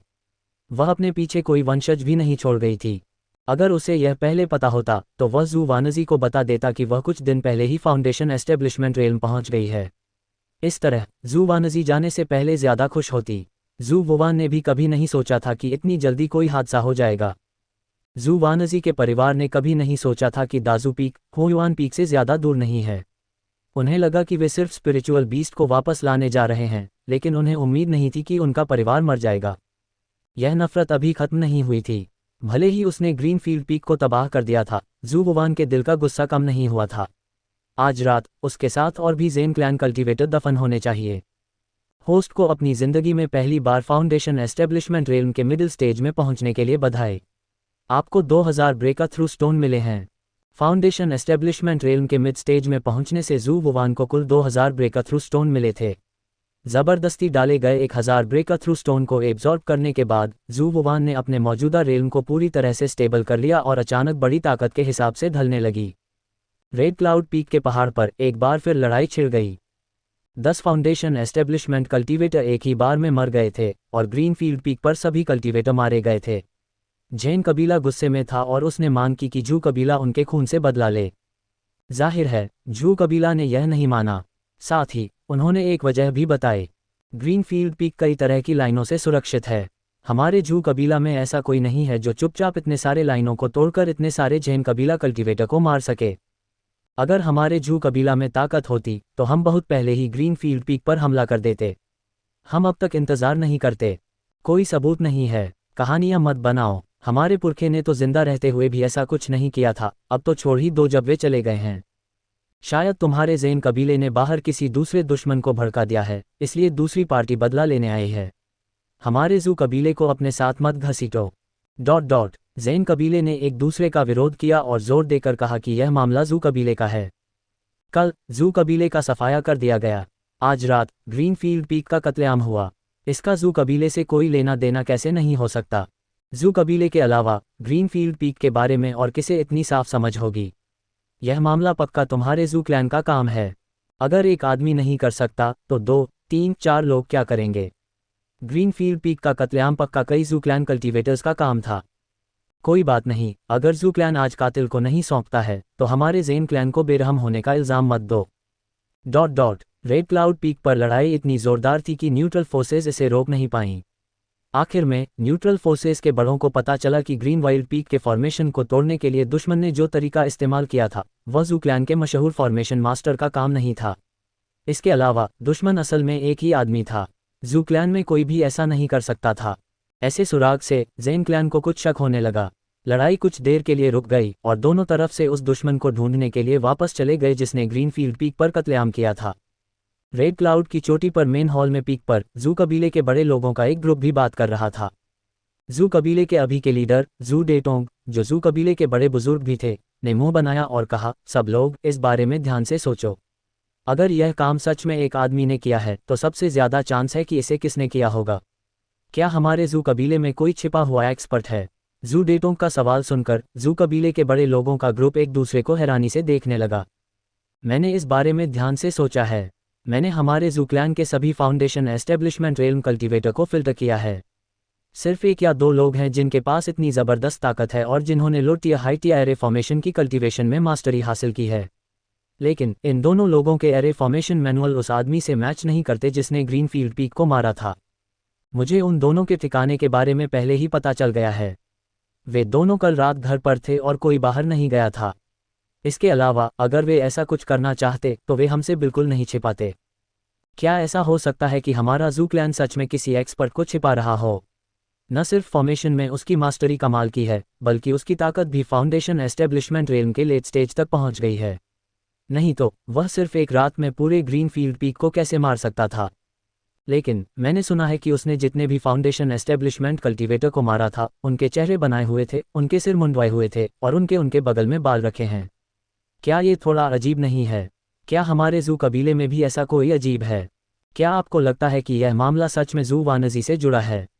आखिर कल हमारे 100 पॉइजन सेक्ट में जो सबसे बड़ी बात हुई, वह जू वानजी के परिवार का खत्म होना था।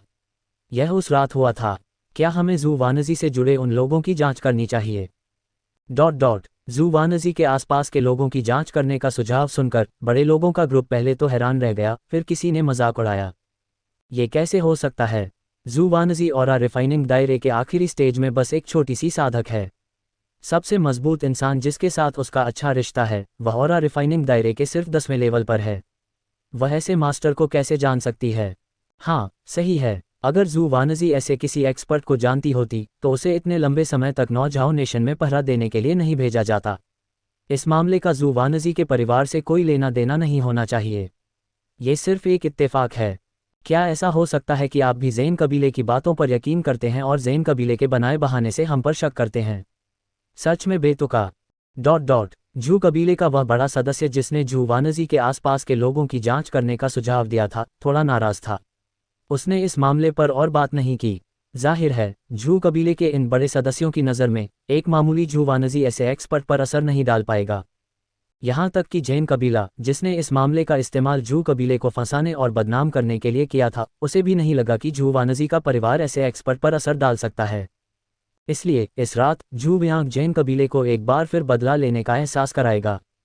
पिछली रात के सबक की वजह से जैन कबीले के साधक आज रात ज्यादा सावधान थे। कई साधक 2 या 3 के ग्रुप में आराम करने के लिए इकट्ठा हुए ताकि वे एक दूसरे का ख्याल रख सकें। हालांकि जू वियांग के लिए, जो बीच के स्टेज में पहुंच गया था फाउंडेशन एस्टेब्लिशमेंट रेलम और जिसकी ताकत बढ़ गई थी, ऐसे बचाव के उपाय कुछ भी नहीं थे। मेपल लीफ पीक पर heaven and earth spirit QE काफी घना था। ये जैन क्लैन के ज़रूरी इलाकों में से एक था। दर्जनों फाउंडेशन एस्टेब्लिशमेंट कल्टीवेटर वहां रहते थे, उनमें से ज़्यादातर फाउंडेशन एस्टेब्लिशमेंट के शुरुआती और बीच के स्टेज में थे और कुछ ही फाउंडेशन एस्टेब्लिशमेंट के आखिरी स्टेज में थे। आज रात जू वियांग का टारगेट यही था। फायर क्लाउड रेजिडेंस, जैन यान का घर, जो जैन क्लैन का एक mid stage foundation establishment cultivator था। फायर क्लाउड रेजिडेंस दर्जनों हजार साल पुराने मेपल के पेड़ों पर बना था। इसने 1000 साल पुराने मेपल के पेड़ों की डालियों का इस्तेमाल करके कई हजार स्क्वायर मीटर का घर बनाया। ये काफ़ी शानदार लग रहा था।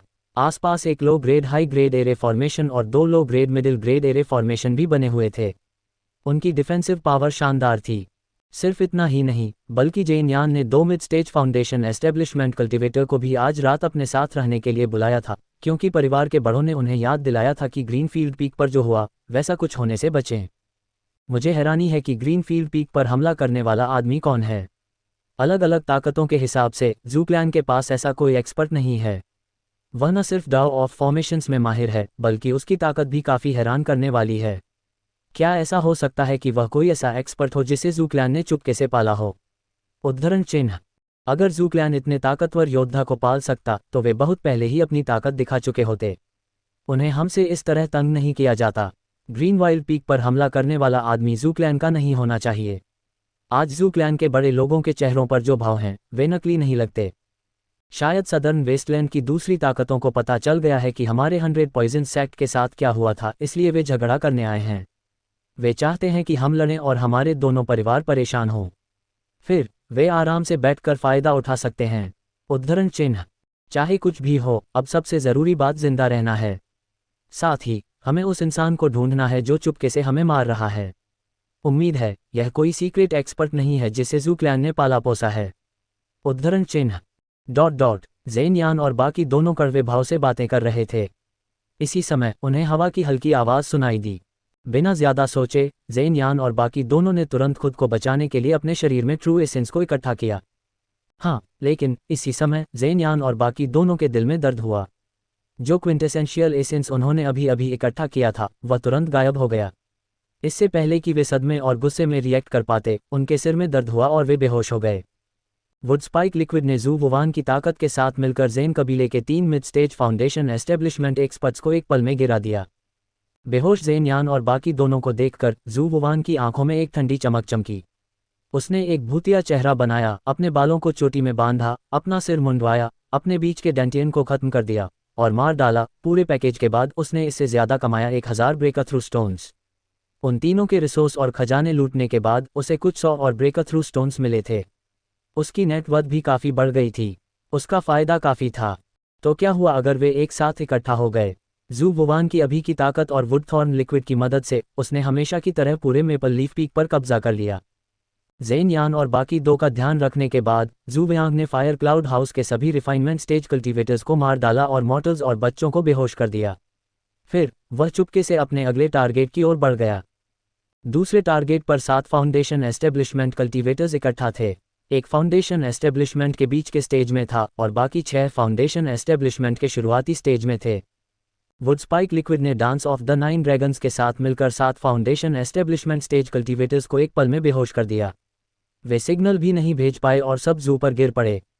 वुवान के पैर खाने के बाद जू वेयांग बहुत सारे रिसोर्स और कुछ हजार ब्रेकथ्रू स्टोन लेकर निकल गया। ज़ेन क्लैन का तथाकथित ग्रुप बिहेवियर न सिर्फ कई शुरुआती और बीच के फाउंडेशन एस्टेब्लिशमेंट कल्टीवेटर को बचाने में नाकाम रहा, बल्कि इसने जू वुवान को और ज़्यादा फाउंडेशन एस्टेब्लिशमेंट कल्टीवेटर का शिकार करने का मौका भी दिया। इससे पहले जू वेयांग को अभी भी एक के बाद एक घर में घुसना पड़ता था।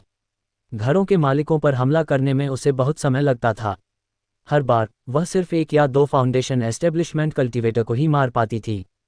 लेकिन अब जब तक वह एक बार घुसपैठ कर सकता था, वह आसानी से कुछ Zen clan foundation establishment cultivator को मार सकता था। उसकी एफिशिएंसी बहुत बढ़ गई थी और उसके कमाए हुए ब्रेकथ्रू स्टोन और रिसोर्स भी बढ़ गए थे। एक रात की कड़ी मेहनत के बाद जू वुवान ने ज़ेन क्लैन के 20 फाउंडेशन एस्टेब्लिशमेंट कल्टीवेटर को मार डाला था। अगर उसने थोड़ा सा खर्च न किया होता, अगर जू वुवान रिसोर्स और पैसा इकट्ठा करने में और ज़्यादा समय लगाता, तो वह पक्का और भी ज़्यादा फाउंडेशन एस्टेब्लिशमेंट कल्टीवेटर को मार पाता।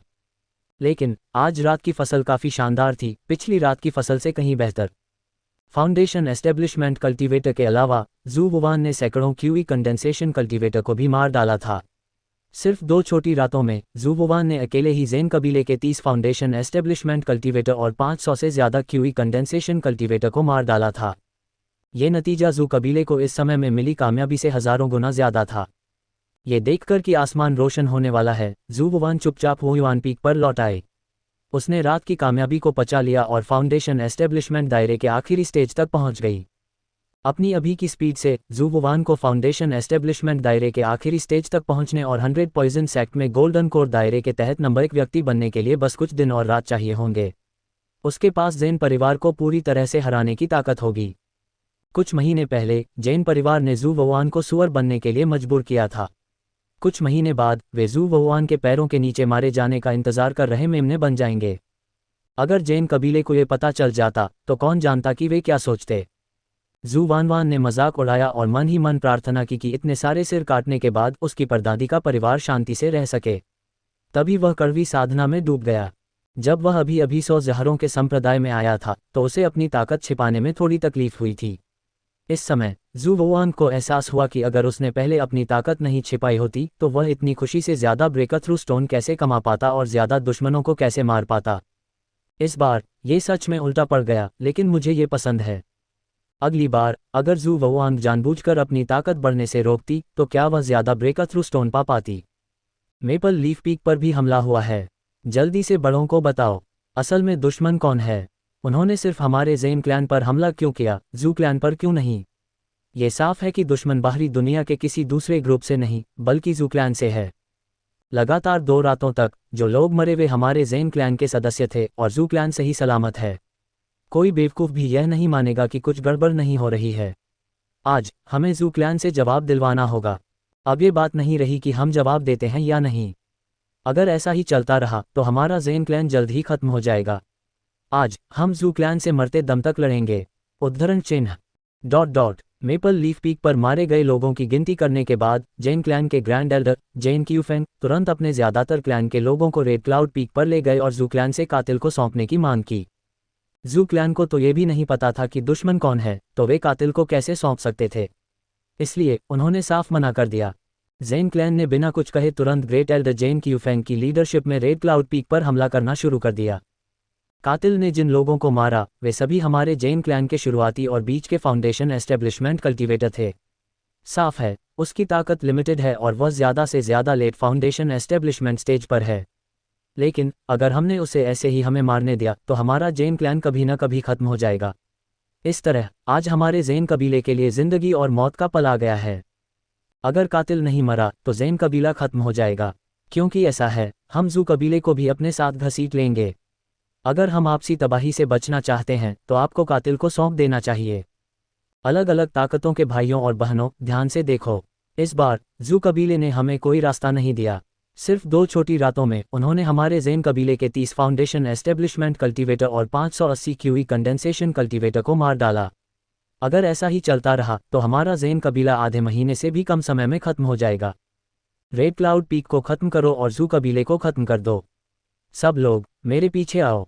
जू वुआन, जो एक काबिल फ्यूज था, के असर में जैन कबीला और जू कबीला पहले ही जान के दुश्मन बन चुके थे। ऐसे दुश्मन जो तब तक चैन से नहीं बैठते जब तक उनमें से कोई एक मर न जाए।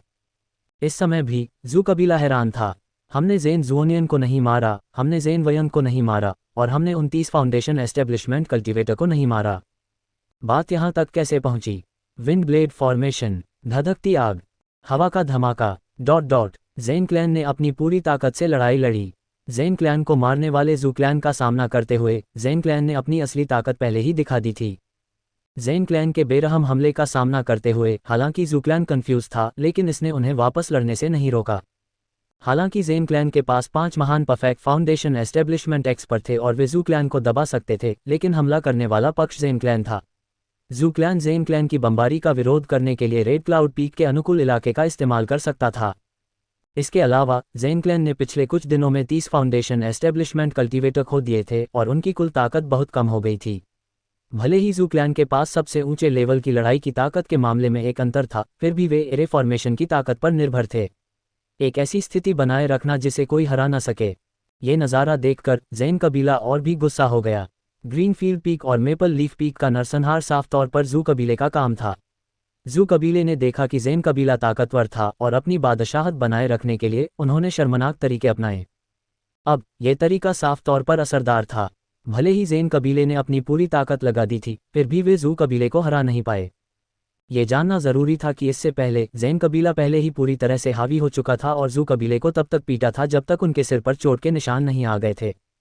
न्यूट्रल ताकतें दोनों पक्षों के बीच बीच बचाव करना चाहती थीं, लेकिन जब उन्होंने देखा कि चीज़ें पहले ही इस हद तक बढ़ चुकी हैं तो जैन कबीले और जू कबीले के लिए बैठकर अच्छी तरह से बात करना साफ तौर पर नामुमकिन था।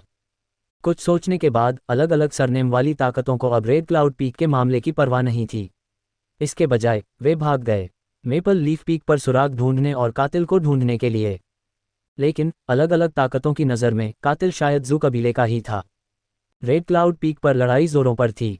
जैन कबीले ने हमला किया जबकि जू कबीले ने बचाव किया। लगभग 200 फाउंडेशन एस्टेब्लिशमेंट कल्टीवेटर सबसे आगे थे और हज़ारों क्यूई कंडेंसेशन कल्टीवेटर बाईं और दाईं ओर थे। धार्मिक मंत्रों ने आसमान को काला कर दिया और पूरे रेड क्लाउड पीक को ढक लिया।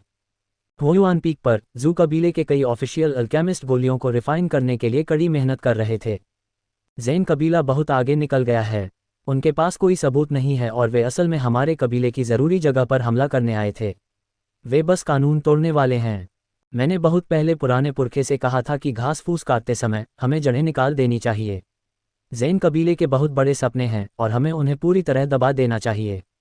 पुराने पुरखे ने बस नहीं सुना और कहते रहे कि तालमेल सबसे ज़रूरी है। जैन कबीला हमारे जू कबीले के सिर पर सवार होकर हमारे पुरखे के जाने के ठीक बाद गंदगी करना चाहता था। अब वे हमारे जू कबीले पर उस चीज़ का भी इल्ज़ाम लगा रहे हैं जो उन्होंने की ही नहीं और हमें मारना चाहते हैं। मुझे शक है कि जू कबीले के 30 फाउंडेशन एस्टेब्लिशमेंट रेल्म के कल्टीवेटर ने अपनी मौत का नाटक किया या बलि का बकरा ढूंढ लिया। वे असल में अंधेरे में छिपे हुए हैं, हमारे जू कबीले को जानलेवा चोट पहुंचाने के लिए ज़रूरी मौके का इंतज़ार कर रहे हैं। मुझे लगता है कि यह थोड़ा नामुमकिन है। आखिर अलग अलग ताकतें देख रही हैं, इसलिए वे जैन कबीले को झूठ बोलने में मदद नहीं कर सकती, है ना?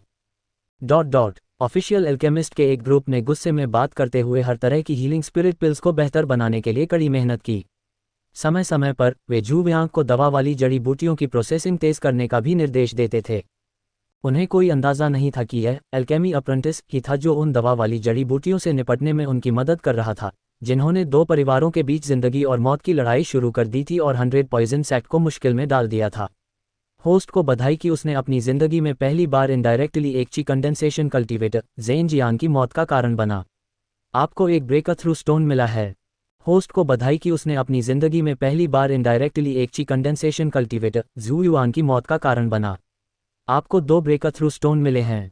होस्ट को बधाई कि उसने अपनी जिंदगी में पहली बार इनडायरेक्टली एक फाउंडेशन एस्टैब्लिशमेंट कल्टीवेटर को मारा। तुम्हें 10 ब्रेक थ्रू स्टोन मिले हैं। स्पेशल एनकाउंटर सिस्टम से लगातार नोटिफिकेशन आ रहे थे। क्योंकि यह लड़ाई ज़ू वेयांग की वजह से हुई थी, इसलिए उसे काफ़ी ब्रेक थ्रू स्टोन मिले। सही कहूँ तो ज़ू वेयांग न सिर्फ इस लड़ाई का फ्यूज था, बल्कि पर्दे के पीछे का मुख्य जिम्मेदार भी था। आखिर अगर ज़ू वेयांग की मेहनत न होती तो ज़ेन और ज़ू क्लैन इतनी जल्दी लड़ाई शुरू नहीं करते। सीधे शब्दों में कहूँ तो अगर वे सच में लड़ते भी तो भी ऐसा नहीं होता। उनके दिमाग भी फट जाते। दूर रेड क्लाउड पीक से आ रही चीखें, मंत्र और जादुई औजार सुनकर ज़ू वुआन, जो शांति से दवा वाली जड़ी बूटियां संभाल रहा था, उसे भी थोड़ी शर्म आई। ज़ेन क्लैन और ज़ू क्लैन को इतनी बुरी तरह पीटा गया था कि उनके माता पिता भी उन्हें पहचान नहीं पाए, लेकिन ज़ू वुआन यहाँ शांति से लड़ाई देख रहा था और साथ ही ब्रेक थ्रू स्टोन भी कमाए। सोचने पर यह अच्छा नहीं लगा, लेकिन ज़ू वानजी के परिवार की मौत के मुकाबले ये कुछ भी नहीं था। पूरे 100 पॉइजन एक्ट में ज़ू वानजी का परिवार ही अकेला था जिसकी ज़ू वानवान को परवाह थी। अब जब ज़ू वानजी का परिवार चला गया था तो ज़ू वानवान को चिंता करने की कोई बात नहीं थी। कल रात के लेसन के बाद उसे नहीं पता था कि ज़ेन क्लैन आज रात कैसे सावधानी बरतेगा। ये बहुत अच्छा होगा अगर यह अभी भी कल रात जैसा ही हो। हालांकि ये साफ तौर पर नामुमकिन नहीं था। ज़ेन कबीले और ज़ू कबीले के बीच एक दिन तक लड़ाई हुई थी और सैकड़ों कल्टीवेटर मारे गए थे। उनमें से ज़्यादातर क्यूई कंडेंसेशन कल्टीवेटर थे और बहुत कम फाउंडेशन एस्टेब्लिशमेंट कल्टीवेटर थे। मरने वालों की संख्या लगभग बराबर थी, लेकिन ज़ू कबीले के पास ज्योग्राफिकल फ़ायदा था, फिर भी उन्हें बहुत ज़्यादा नुकसान हुआ। तुलनात्मक रूप से वे नुकसान में थे। ये देखकर कि आसमान पहले से ही अंधेरा था, दोनों परिवारों के कल्टीवेटर अपने थके हुए शरीर को घसीटते हुए वापस आराम करने चले गए। पिछली रात के सबक से ज़ेन कबीले ने अपना सबक सीख लिया था। सभी फाउंडेशन एस्टेब्लिशमेंट कल्टीवेटर आराम करने और ठीक होने के लिए ट्रू हेवन पीक पर इकट्ठा हुए। ज़्यादातर क्यूई कंडेंसेशन कल्टीवेटर भी कातिल के हाथों दोबारा पकड़े जाने से बचने के लिए यहीं इकट्ठा हुए थे। हालांकि यह थोड़ा असुविधाजनक था, लेकिन मौत के सामने ये कुछ भी नहीं था। फिर भी ज़ेन कबीले के कुछ ची कंडेंसेशन और फाउंडेशन एस्टैब्लिशमेंट कल्टीवेटर ऐसे थे जो कबीले के कुछ ज़रूरी किलों की रखवाली के लिए ट्रू हेवन पीक पर इकट्ठा नहीं हुए थे। उनकी संख्या काफ़ी कम और बिखरी हुई थी। ज़ेन कबीले के बड़े लोगों ने भी उन्हें छिपने के लिए कहा था। ट्रू हेवन पीक पर तेज़ रोशनी वाले सीन के सामने ज़ू वुआन स्वाभाविक रूप से बेबस थी। इसलिए वह सिर्फ दूसरी चोटियों पर बिखरे ज़ेन कबीले के चेलों से ही परेशानी उठा सकती थी और ज़ेन कबीले की कुछ ज़रूरी जगहों जैसे स्पिरिट फील्ड और स्पिरिट माइंस को लूट सकती थी। एक बिजी रात के बाद उसने सिर्फ कुछ दर्जन ची कंडेंसेशन कल्टीवेटर और एक फाउंडेशन एस्टैब्लिशमेंट कल्टीवेटर को ही मारा था। उसने जो चीज़ें लूटी थीं वे पिछली 2 रातों में लूटी गई चीज़ों से बहुत कम थीं, जिससे ज़ू वुआन काफ़ी निराश हो गई थी। ज़ेन कबीले का प्लान साफ तौर पर कामयाब हो गया था। उन्होंने न सिर्फ ज़ेन कबीले की ताकत बचाई, बल्कि ज़ू वुआन का बहुत सारा समय भी बर्बाद किया। ज़ेन कबीले का प्लान साफ तौर पर कामयाब हो गया था। उन्होंने न सिर्फ ज़ेन कबीले की ताकत बचाई, बल्कि ज़ू वुआन का बहुत सारा समय भी बर्बाद किया। होस्ट को बधाई कि तुमने अपनी ज़िंदगी में पहली बार ज़ेन परिवार से बेवकूफ़ी खाए। तुम्हें 100 ब्रेक थ्रू स्टोन मिले हैं। स्पेशल एनकाउंटर सिस्टम ने भी समय पर एक प्रॉम्प्ट भेजा, जिसमें ज़ू वेयांग को बताया गया कि उसने कल रात जो किया वह दोगुनी मेहनत और आधी मेहनत थी। उसे कोई नतीजा नहीं मिला। कितना ध्यान रखने वाला। ज़ेन कबीला उसे उकसा रहा था। क्या उन्हें सच में लगता था कि उसके ज़ू वेयांग के पास मारने की कोई और टेक्निक नहीं है? पिछली 2 रातों के हिसाब से ज़ू वेयांग एक हफ्ते से भी कम समय में लेट स्टेज फाउंडेशन एस्टेब्लिशमेंट में पहुंच जाएगा। लेकिन कल रात के ट्रेंड को देखते हुए उसके लिए अगले 4 हफ्तों में लेट स्टेज फाउंडेशन एस्टेब्लिशमेंट दायरे में पहुंचना बहुत मुश्किल होगा। 1 हफ्ते की तो बात ही छोड़ दें। ज़ू वेयांग इतना इंतज़ार नहीं कर सकता था। लेकिन अगर दूसरे कल्टीवेटर्स को पता चलता कि ज़ू वेयांग क्या सोच रहा है, तो वे ज़रूर हैरानी से चिल्ला उठते। क्या फाउंडेशन एस्टेब्लिशमेंट दायरे के बीच के स्टेज से 4 हफ्तों में लेट स्टेज तक पहुंचना बहुत धीमा है। हमने फाउंडेशन एस्टेब्लिशमेंट दायरे के बीच के स्टेज से लेट स्टेज तक पहुंचने में दशकों या सदियों तक का समय लगा दिया। अगर आपको लगता है कि 4 हफ्ते बहुत धीमे हैं, तो हम आपके मुकाबले सुअ हैं। क्योंकि वह ज़ेन क्लैन से ज़्यादा ब्रेक थ्रू स्टोन नहीं कमा सकता था, इसलिए वह अपना टारगेट बदल सकता था, जैसे कि ज़ू क्लैन। हालांकि जू क्लैन उसी क्लैन का था और एक ही तरफ लग रहा था। जू वयांग 100 पॉइजन सेक्ट के किसी को भी जाने देने के लिए तैयार नहीं था, अपने लोगों की तो बात ही छोड़िए। ज़ेन फैमिली की तुलना में जू वुवान जू फैमिली के बारे में ज़्यादा जानती थी। उसे हुयुआन पीक के कुछ ऑफिशियल अल्केमिस्ट से बहुत सी सीक्रेट जानकारी भी मिली, जैसे कि कुछ फाउंडेशन एस्टेब्लिशमेंट कल्टीवेटर के घरों में बनाए गए एरे फॉर्मेशन में लूपहोल कहाँ थे, कुछ फाउंडेशन एस्टेब्लिशमेंट कल्टीवेटर के पास कौन से ट्रम्प कार्ड थे और कुछ फाउंडेशन एस्टेब्लिशमेंट कल्टीवेटर किससे सबसे ज़्यादा डरते थे। इस जानकारी के साथ जू वुआन के लिए जू क्लैन के कल्टीवेटर से ब्रेक थ्रू स्टोन कमाना मुश्किल नहीं होगा। जब वे सुबह जल्दी उठे तो जैन कबीले के बड़े लोगों ने तुरंत पिछली रात के नुकसान की गिनती की। जब उन्हें पता चला कि नुकसान पहले से बहुत कम है तो जैन कबीले के सभी बड़े लोगों ने राहत की सांस ली। ऐसा लग रहा था कि कल का प्लान बहुत कामयाब रहा। कम से कम उन्होंने कुछ समय के लिए उस खतरनाक कातिल को तो रोक लिया था। फिर वे आज रेड क्लाउड पीक पर बेहतर हमला कर सकते थे। सब कुछ तैयार करने के बाद जैन कबीले के कल्टीवेटर एक बार फिर ग्रैंड एल्डर जैन क्यूफेंग के नेतृत्व में रेड क्लाउड पीक की ओर बढ़े। दोनों तरफ एक बार फिर एक रोमांचक अंदरूनी लड़ाई शुरू हो गई। तुम जादू से हमला करो, मैं जादुई हथियार से हमला करता हूँ। तुम गद्दार से हमला करो, मैं जासूस से हमला करता हूँ। लड़ाई काफ़ी जोरदार थी और रेड क्लाउड पीक के आसपास के कई पहाड़ प्रभावित हुए थे। अलग अलग सरनेम की सेनाएं उन्हें किनारे से मना रही थीं, इस उम्मीद में कि दोनों परिवार अपनी गलत सोच को छोड़कर कातिल को ठीक से खोज लेंगे। उन्हें ऐसा कुछ नहीं करना चाहिए जिससे उनके अपनों को दुख पहुंचे और उनके दुश्मन खुश हों। अफसोस की बात है कि जैन कबीले और जू कबीले में लंबे समय से दुश्मनी थी और इस बार जू वुआन ने उन्हें भड़का दिया था। वे पहले से ही खून के प्यासे थे और कोई भी अलग अलग ताकतों की बकवास सुनने के मूड में नहीं था। अलग अलग सरनेम की ताकतें बस बेबस होकर पीछे हट गईं और कातिल के ठिकाने की जांच जारी रखी। इन 2 दिनों की जांच के बाद अलग अलग सरनेम की ताकतों को भी एक सच्चाई का पता चला। जू कबीले को नहीं पता था कि कातिल कौन है और उन्हें यह भी नहीं पता था कि कातिल जू कबीले से है या नहीं। हालांकि जिस तरह से कातिल ने काम किया उससे बहुत संभावना थी कि वह जू कबीले से था, नहीं तो उसने सिर्फ जैन कबीले को ही निशाना नहीं बनाया होता। लेकिन अलग अलग सरनेम की सेनाओं ने बार बार जांच की, लेकिन उन्हें जू कबीले से ऐसा कोई एक्सपर्ट नहीं मिला। उसकी व्यूह रचना चौंकाने वाली थी, उसकी ताकत चौंकाने वाली थी और उसकी छिपने की तकनीक चौंकाने वाली थी। पूरे 100 पॉइजन सेक्ट में ऐसा एक्सपर्ट होना, ऐसा लग रहा था, होना चाहिए, हो सकता है, एक भी नहीं। 100 पॉइजन सेक्ट के grand Elder golden core perfected being भी सिर्फ 2 शर्तें पूरी कर सकते थे। उनके पास कमाल की ताकत और कमाल की छिपने की स्किल्स थीं। लेकिन एरे फॉर्मेशन के मामले में वह एक गड़बड़ थे और उन्हें एरे फॉर्मेशन का ट्रेनी भी नहीं माना जा सकता था। अगर ऐसा था तो कातिल कौन था? एरे फॉर्मेशन में उनकी अचीवमेंट्स बहुत चौंकाने वाली थीं। अलग अलग सरनेम की सेनाओं के सिर में दर्द था और जू क्लैन भी थोड़ा फ्रस्ट्रेट था। आखिर हालांकि कातिल उनकी मदद कर रहा था, यह अच्छी बात नहीं थी कि वे उसे ढूंढ नहीं पाए। क्या होगा अगर दूसरी पार्टी उनकी मदद नहीं कर रही थी? जू क्लैन के पास इतना ताकतवर कोई नहीं था। जू क्लैन के लीडर के तौर पर जू डेटोंग को इस बात का पक्का यकीन था। अगर ऐसा था तो कातिल कौन था? क्या ये किसी दूसरे कल्टीवेशन सेक्ट का कोई हो सकता है जिसने इस मौके का फ़ायदा उठाकर ज़ेन क्लैन और जू क्लैन के बीच झगड़ा करवाया ताकि दोनों तरफ को भारी नुकसान हो? इस तरह वे एक्शन लेने के मौके का इंतजार कर पाएंगे। ये नामुमकिन नहीं था। जू डेटोंग ने ज़ेन क्यूफेंग को यह भी समझाया था कि उन्हें उम्मीद है कि कातिल के मिलने तक दोनों पक्ष कुछ समय के लिए बात करना बंद कर देंगे और शांति बना लेंगे। हालांकि ज़ेन क्यूफेंग का मानना था कि यह जू क्लैन ने किया है और वह सब कुछ होने पर भी लड़ता रहा। ऐसी स्थिति में जू क्लैन स्वाभाविक रूप से बस बैठकर पकड़े जाने का इंतजार नहीं करेगा, इसलिए वे केवल लड़ाई जारी रख सकते थे। Boom boom boom, bang bang bang, clang clang clang, dot dot. Red cloud peak पर लड़ाई और भी तेज होती जा रही थी। आज के दवा वाले इंग्रेडिएंट्स से निपटने के बाद जू वुआन एक अंडरग्राउंड आग की गुफा में छिप गया और ज़ेन क्लैन के लेट स्टेज फाउंडेशन एस्टेब्लिशमेंट के लिए वुड हॉट लिक्विड के साथ मिलाकर हाई क्वालिटी स्पिरिट पिल्स को रिफाइन करना शुरू कर दिया और फाउंडेशन एस्टेब्लिशमेंट एक्सपर्ट्स को बेहतर बनाया। इन स्पिरिट पिल्स की मदद से जू वुआन को यकीन था कि ज़ेन क्लैन के एक्सपर्ट्स ज़रूर ठीक हो जाएंगे और तेज़ी से बेहतर होंगे और मोटे होते जाएंगे। इस तरह जब जू वुआन को उनकी ज़रूरत होगी तो वह उन्हें मार सकता है और बहुत सारे ब्रेकर थ्रू स्टोन कमा सकता है। आज ज़ेन क्लैन और जू क्लैन के बीच फिर से खूनी लड़ाई हुई थी।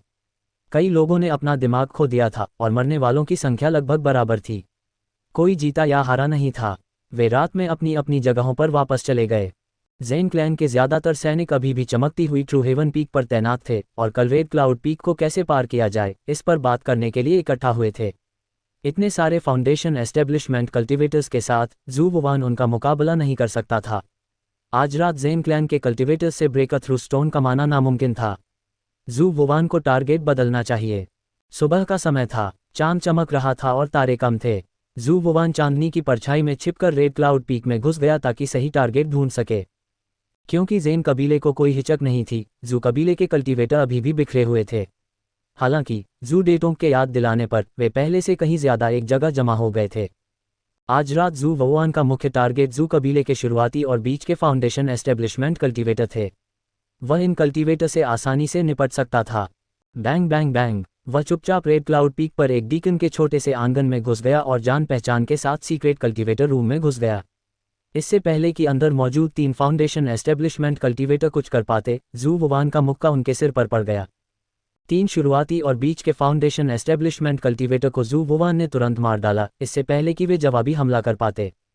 बेहोश होने से पहले जू कबीले के 3 फाउंडेशन एस्टेब्लिशमेंट रेल्म कल्टीवेटर अभी भी कंफ्यूज थे। क्या उन्होंने नहीं कहा था कि कातिल जू कबीले के ही लोगों में से एक था? उसने अचानक अपने ही किसी पर हमला क्यों करना शुरू कर दिया? क्या ऐसा हो सकता है कि ग्रेट एल्डर ने जो कहा वह सच था? कातिल दुश्मन के ग्रुप से था और यहाँ झगड़ा फैलाने आया था। उन्हें ग्रेट एल्डर की बात न मानने का पछतावा हुआ। उन्हें नहीं पता था कि वे आगे कैसे मरेंगे। फिर तीनों फाउंडेशन एस्टैब्लिशमेंट रेल्म कल्टीवेटर सब कुछ भूल गए और एक सुंदर सपने में खो गए। अपने सपनों में जू वुवान ने भूतिया चेहरे बनाए, उनकी चोटियां बांधी या सीधे उनके सिर मुंडवा दिए। कल्टीवेटर कोला में बदलने के बाद उसका लेवल बहुत बढ़ गया था।